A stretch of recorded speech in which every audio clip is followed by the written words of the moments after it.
So let's keep digging into this idea of the hut that so many of us know Jesus is asking us to step outside in order to share his hope with our friends, with our colleagues, family members, etc., etc.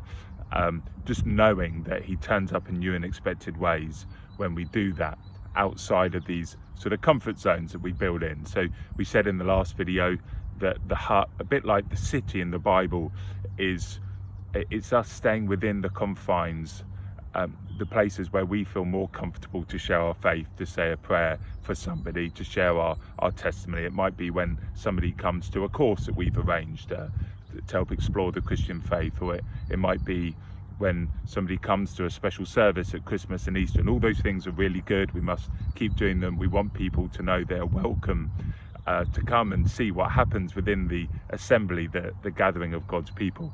All good stuff. But again, when we go outside, so what's going on? Well, I want us to think about a story in the Old Testament that perhaps some of us haven't really thought about in these terms, but in 2 Kings, beginning at chapter 6, but really the focus of it is through chapter 7, there's a story about the siege of Samaria, and God's people at the time are holed up in this city. And again, we said last time that the city in the Bible really represents our own self-preservation and self-protection. In the Bible, the definition of a city actually is just a place with walls. It starts off with Cain, who's trying to protect himself from the people he thinks are out to get him, and he builds Canaan, which we know some of that history, don't we? So the siege of Samaria is just a desperate situation where people are dying. If you read it, it goes into huge detail of people having to eat their children's bodies to stay alive, and there's just total despair. And they're surrounded by the enemy, the Syrians, the Arameans of its time.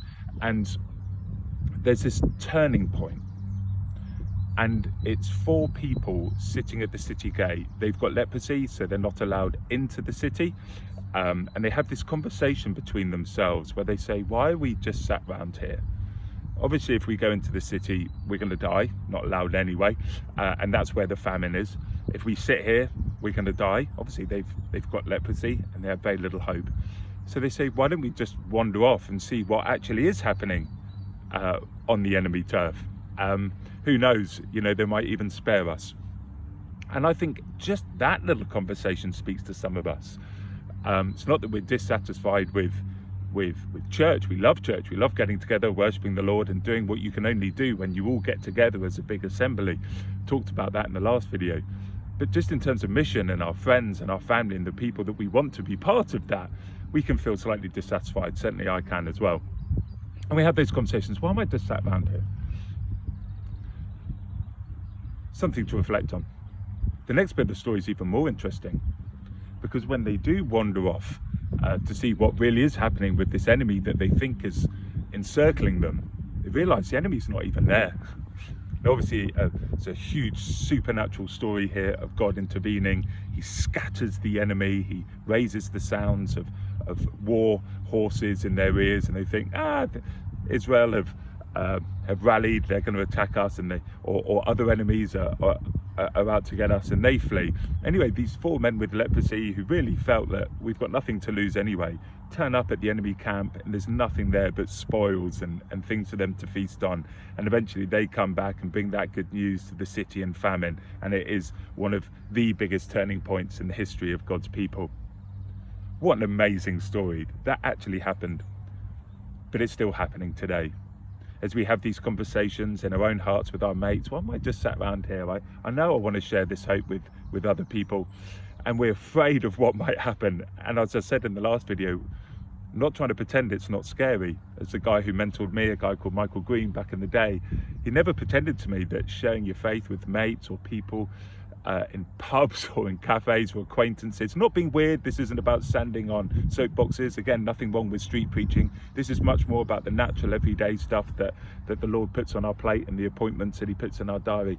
He said it's always going to be a little bit scary, always going to be a little bit uncomfortable.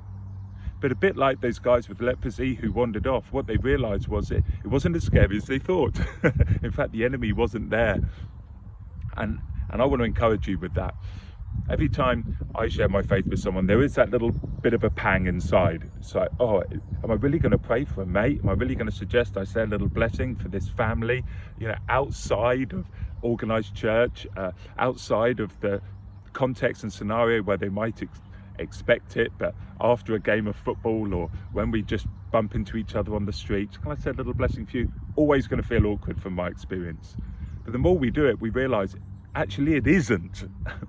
And that builds our confidence as well. And the enemy isn't there. And actually these are the moments where there really are spoils in a missional sense, that the good stuff is really there and the good stuff really happens. Again, I want to keep saying, because that story ends up with the whole city being blessed. This isn't about saying that the big gathered church stuff is all bad. It's just saying that the people we want to be part of that in the future, they need to be reached where they are. And we need to go in order to do that. And we need to invest in the relationships. We need to arouse some faith in people, often in this day and age, before they come to church. I want to tell you a little story. It's actually going back a few years of a friend I knew. He was 20 odd years older than me. He's from the music industry. A great guy, great character. And I remember being sat in a car with him. I dropped him to the hospital actually, and I'd never prayed for him before or anything like that. I was very, I guess still am quite new in my faith, but I just felt this little nudge. Now's the time just to say, would you like me to pray for anything? And I can't even remember what words came out of my mouth. I think it was something like, mate, this might be a bit weird, but I feel like I want to give you a little blessing. And he sort of looked at me and he went, all right then. So I said, I don't know if you want to close your eyes or anything or not. And he said, no, I'm all right. I thought, oh no. Would have been nice if he closed his eyes, because I would have felt slightly less stupid. But again, I'm reminded it's not about whether I feel stupid, it's helping them feel comfortable. And I said something like, God, just bless my friend today. Jesus, just show him that you're real and you care for him, and give him some peace with some of the things that we've been talking about. Just show him that you're really powerful and you love him. Amen. and he just went quiet for about 20 seconds, and a little tear came down his cheek, and he said, wow, I really felt something there, Rob. And he's talked about that every time I meet up with him when I go back to the southeast where I was from. Every time I go back, he still talks about that moment. He said that was a moment where I really knew God was real and expected to hear from him, for things to change when I pray.